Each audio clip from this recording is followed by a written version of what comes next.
تو آج ایک بڑے بنیادی سوال سے ہم بحث کرتے ہیں۔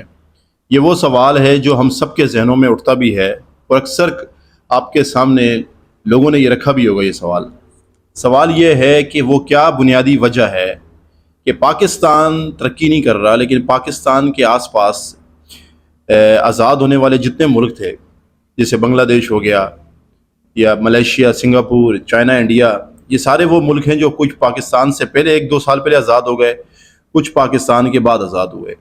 سارے ملک آج معاشی طور پر ترقی کی دوڑ میں پاکستان سے سب آگے ہیں۔ پھر کیا ریزن ہے، کیا مسئلہ ہے کہ پاکستان کے حالات بہتر نہیں ہوئے؟ وہ ایک سب سے بڑی وجہ کیا وجہ ہے جو پاکستان کے تمام آج موجودہ مسائل، مہنگائی ہو، کرپشن ہو، لا قانونیت ہو، بے انصافی اس ملک میں، تو یہ سب وجوہات کہاں سے جنم لیتی ہیں؟ اس ایک بڑے مسئلے کو آج سمجھنے کی کوشش کرتے ہیں۔ تو اس سوال کا جواب تلاش کرنے سے پہلے میں آپ کو ایک تجربہ کرواتا ہوں۔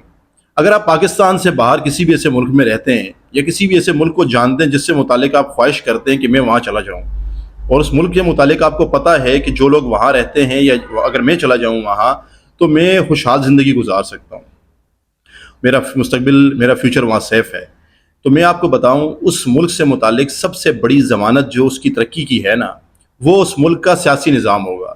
اگر آپ کسی عرب کنٹری میں رہتے ہیں، یو اے ای میں، سعودی عرب کی طرف، آپ نوٹ کیجئے گا وہاں بادشاہت ہے، لیکن ایک چیز واضح ہے کہ ملک چلائے گا کون؟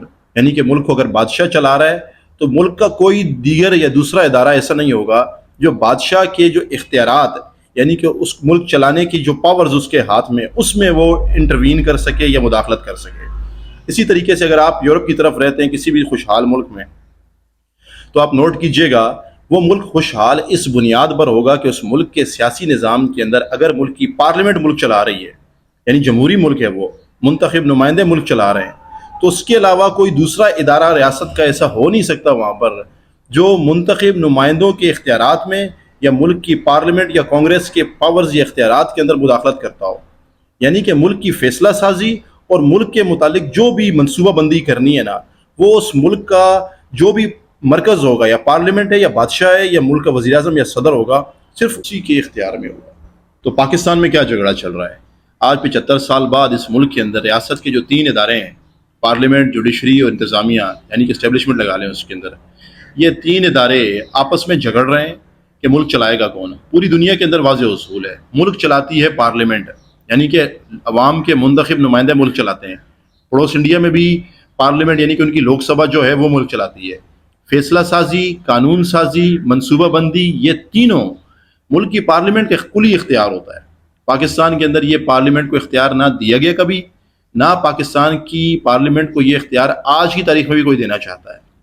ملک کی جوڈیشری اور ملک کی اسٹیبلشمنٹ پاکستان کی پارلیمنٹ کی بالادستی، اس کی برتری کے راستے کی سب سے بڑی رکاوٹ ہے، اور آج تک یہی ہوا ہے پاکستان کے اندر۔ لیکن اگر آپ چاہتے ہیں کہ پاکستان ترقی کرے نا، تو یاد رکھیے گا اس ملک کے اندر صرف ایک ہی اصول ہونا چاہیے، سیاستدان، یعنی کہ ملک کے اندر منتخب نمائندہ ادارہ پارلیمنٹ کی بالادستی ہونی چاہیے، کیونکہ یہ سیاستدان جن کو اٹھتے بیٹھتے ہمارے یہاں کلچر بن گیا گالیاں دینا، اتنا یاد رکھیے گا کہ ساری دنیا میں جو ملک بھی آج ترقی کر رہے ہیں نا، یہ سارے ملک وہی ہیں جہاں پر سیاستدانوں نے ہی محنت کر کے، سیاستدانوں نے ہی فیصلہ سازی کر کے ملکوں کو ٹھیک کیا ہے۔ یہ راتوں رات ویسے نہیں ٹھیک ہوئے، یعنی کہ اندر کوئی اچھے یا برے سیاستدان کی تفریق نہیں کی گئی۔ سیاسی عمل، انتخابی عمل ایک ایسا عمل ہوتا ہے جمہوری نظام کے اندر جو چلتا رہے نا اگر، تو وقت کے ساتھ ساتھ جتنے گندے سیاستدان یا گندے انڈے ہوتے ہیں وہ اس میں سے آٹومیٹکلی صاف ہو جاتے ہیں۔ اسی لیے پوری دنیا نے جمہوری نظام کو ہمیشہ رسپیکٹ دی ہے، اور جمہوری نظام کو ہی کسی بھی ملک کے، کسی بھی قوم کے تمام مسائل کا حل گردانا گیا ہے۔ تو میری یہ بات سن کر لازمی آپ سوچیں گے کہ پاکستان میں تو سیاستدان چور ہیں، کرپٹ ہیں۔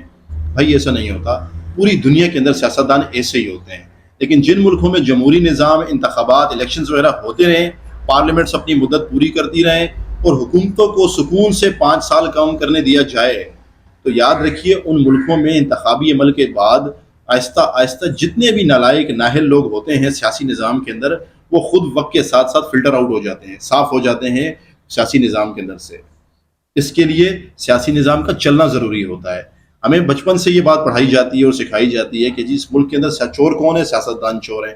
ایسا کچھ نہیں ہوتا۔ جب نظام گندا ہوتا ہے تو ریاست کا، حکومت کا ہر شعبہ، ہر ادارہ اس کے اندر اپنے ہاتھ دھو رہا ہوتا ہے۔ جیسے پاکستان میں اس وقت سب دھو رہے ہیں۔ ذرا سوچیں، ہمارے پڑوس میں انڈیا ہے، اگر پاکستان کا بہترین کمپیریزن کسی بھی ملک کے ساتھ کیا جا سکتا ہے پرفارمنس کے اعتبار سے، ترقی کے اعتبار سے، تو وہ ملک سب سے بہترین انڈیا ہی ہے۔ کیوں؟ پاکستان اور انڈیا ایک ہی سرزمین کے دو ملک تھے، دونوں ایک ساتھ آزاد ہوئے، پھر کیا وجہ ہوئی کہ انڈیا پاکستان سے آگے بڑھتا جا رہا ہے؟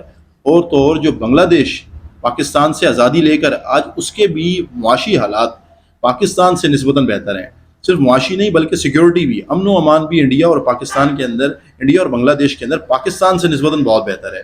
اس کی سب سے بڑی وجہ کیا ہے؟ اس کی سب سے بڑی وجہ یہ ہے کہ انڈیا ہو یا پاکستان سے آزادی لینے والا بنگلہ دیش، ان دونوں ملکوں نے آزادی کے فوراً بعد سب سے پہلے یہ اصول طے کر لیا تھا کہ ملک کو صرف ملک کے منتخب نمائندے یعنی ملک کی پارلیمنٹ چلایا کرے گی۔ آج تک یہ اصول ان ملکوں میں قائم ہے، بدستور قائم ہے، اور ریاست کو کوئی دوسرا ادارہ ان دونوں ملکوں کی پارلیمنٹ کے معاملات میں مداخلت نہیں کرتا۔ کبھی ایسا نہیں ہوتا کہ ملک کی ملٹری اسٹیبلشمنٹ نے ان دونوں ملکوں میں حکومت گرانے کا سوچا بھی ہو۔ کیوں؟ یہ اصول طے ہو چکا ہے کہ ملک کو چلانے کا کلی اختیار منتخب نمائندوں کے ہاتھ میں ہوگا۔ جب تک پاکستان میں یہ اصول طے نہیں ہوتا، پاکستان کے اندر جو آج حالات کی خرابی اور افراتفری اور پینک کا ایک ماحول ہے، یہ ہمیشہ قائم رہے گا۔ یقین جانیے، دو کام کرنے کی ضرورت ہے پورے ملک کے اندر، پاکستان ٹریک پر آ جائے گا۔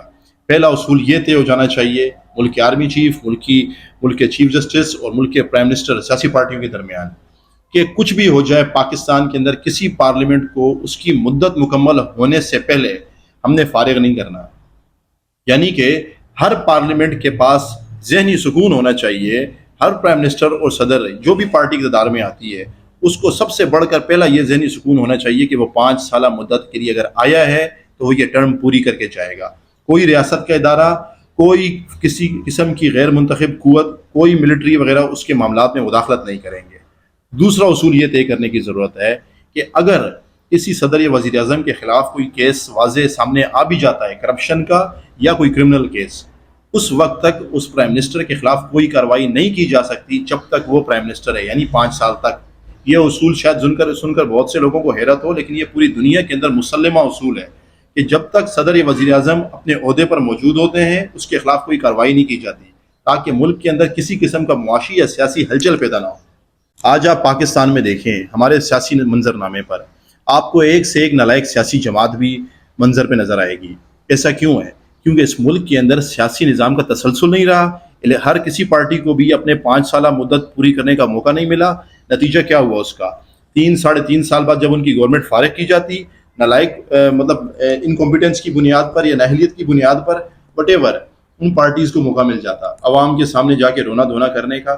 جیسا کہ آپ نے دیکھا کہ ابھی 3.5 سال پی ٹی آئی کی گورنمنٹ کی پرفارمنس اچھی نہیں تھی، لیکن ان کو ہٹانے کا نقصان کیا ہوا کہ ان کے لیے ان کے کارکنوں کے دل میں اور عوام کے دل میں ایک سپورٹ آ گئی، اور نتیجہ کیا ہوا؟